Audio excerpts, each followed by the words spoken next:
Hello बच्चों, स्वतंत्रता दिवस के इस पावन पर्व के मौके पर आइए गरम दल से जुड़े हुए कुछ क्रांतिकारी नेताओं के बारे में जानते हैं।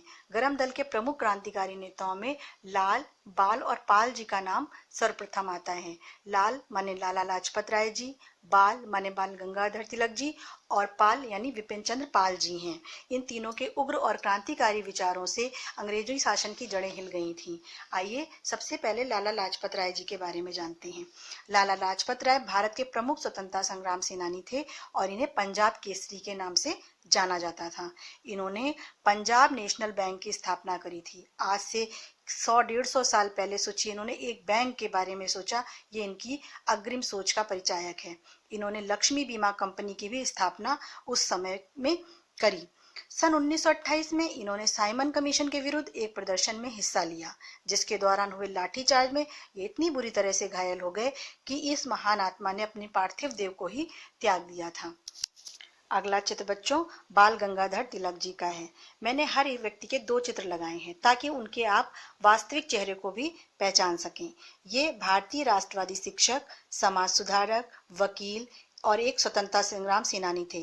भारतीय स्वतंत्रता संग्राम के ये पहले लोकप्रिय नेता हुए थे और ब्रिटिश औपनिवेशिक प्राधिकारी उन्हें भारतीय अशांति के पिता कहते थे। उन्हें लोकमान्य का आदरणीय शीर्षक भी प्राप्त हुआ, जिसका अर्थ है लोगों द्वारा स्वीकृत। और इन्हें सबसे पहले ब्रिटिश राज के दौरान संपूर्ण स्वराज की मांग की थी। तिलक का यह कथन कि स्वराज मेरा जन्मसिद्ध अधिकार है और मैं इसे लेकर रहूंगा बहुत प्रसिद्ध हुआ और लोग इन्हें आदर से लोकमान्य कह करके भी पुकारते थे। तिलक अपने क्रांतिकारी विचारों के लिए ही जाने जाते थे। तिलक के क्रांतिकारी कदमों से अंग्रेज इतना बौखला गए थे कि उन पर राष्ट्रद्रोह का मुकदमा चलाकर 6 साल के लिए इनको देश निकाला का दंड दे दिया और वर्मा की मांडले जेल भेज दिया गया। ऐसे भारत के वीर स्वतंत्रता संग्राम सेनानी का निधन 1 अगस्त 1920 को मुंबई में हो गया था। अगला चित्र विपिन चंद्र पाल जी का है।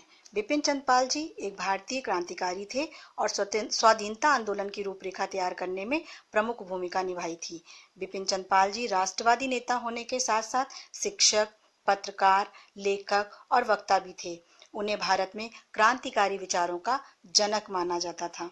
गरम विचारों के लिए प्रसिद्ध इन नेताओं ने अपनी बात तत्कालीन विदेशी शासकों तक पहुंचाने के लिए कई ऐसे तरीके अपनाए जो एकदम नए थे। इन तरीकों में ब्रिटेन में तैयार उत्पादों का बहिष्कार, मैनचेस्टर की मिलों में बने कपड़ों से परहेज, औद्योगिक और व्यावसायिक प्रतिष्ठानों में हड़ताल आदि शामिल हैं। उनके अनुसार विदेशी उत्पादों के कारण देश की अर्थव्यवस्था खस्ता हाल हो रही थी और लोगों का काम छिन रहा था।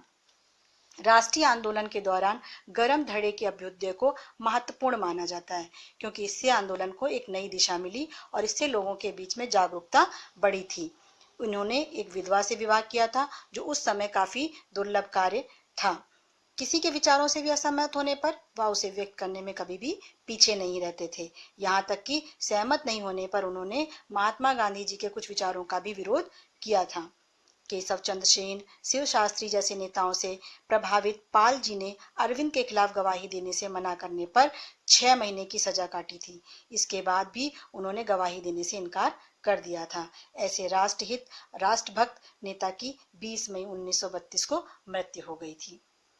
बच्चों अगला चित्र राजगुरु जी का है। इन्हें शिवराम हरि राजगुरु के नाम से भी जानते हैं हम लोग। ये बचपन से ही वीर शिवाजी और लोकमान्य तिलक के बहुत बड़े भक्त थे। राजगुरु जी स्वराज मेरा जन्मसिद्ध अधिकार है और मैं इसे हासिल करके रहूंगा का उद्घोष करने वाले बाल गंगाधर तिलक जी के विचारों से बहुत प्रभावित थे। वे कई दिनों तक भिन्न भिन्न क्रांतिकारियों से भेंट करते रहे और अंत में उनकी क्रांति की नौका को चंद्रशेखर आजाद जी ने पार लगाया था। राजगुरु से चंद्रशेखर आजाद जी भी इतना ज्यादा प्रभावित थे कि बड़े चाव से उन्होंने निशानेबाजी की शिक्षा दी और राजगुरु कुछ ही दिनों में आजाद जैसे कुशल निशानेबाज बन गए। इनकी शहादत ने इनका नाम भारतीय इतिहास में स्वर्ण अक्षरों में अंकित करवा दिया है। बच्चों अगले चित्र में बटुकेश्वर दत्त जी हैं, जिनका नाम बहुत कम बच्चे जानते हैं और शायद ही बच्चों को ये पता हो कि ये भगत सिंह के साथ केंद्रीय विधानसभा में बम विस्फोट करने के दौरान गिरफ्तार किए गए थे। इन्होंने आगरा में स्वतंत्रता आंदोलन को संगठित करने में उल्लेखनीय कार्य किए थे। बटुकेश्वर दत्त ने 1929 में अपने साथी भगत सिंह के साथ मिलकर अंग्रेजी सेंट्रल लेजिस्लेटिव असेंबली में बम फेंककर इनकलाब जिंदाबाद के नारों के साथ जिंदगी भर को काला पानी में तस्लीम कर दिया था। आजाद भारत का सपना तो इन्होंने साकार होते हुए देखा, परंतु आजादी के बाद इनका जीवन यापन बहुत ही कष्टों के बाद बीता। किसी ने उनको वो सम्मान नहीं दिया जो एक क्रांतिकारी को मिलना चाहिए था।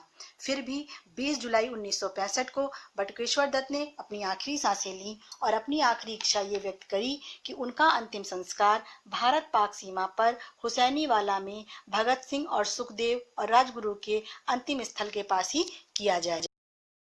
बच्चों, इस प्रकार हमने जाना कि आज़ादी हमें यूं ही नहीं मिली है। बहुत ही कुर्बानियों, बहुत ही तकलीफ़ों और बहुत ही परेशानियों के बाद में हम आज आज़ाद हुए हैं। हमें इसको हमेशा बनाए रखना है और अपनी आज़ादी को हमेशा इस बात से याद रखना है कि इसको हमें बनाए रखने के लिए पूर्व में किए गए बलिदानों को नहीं भूलना है। जय हिंद, जय भारत।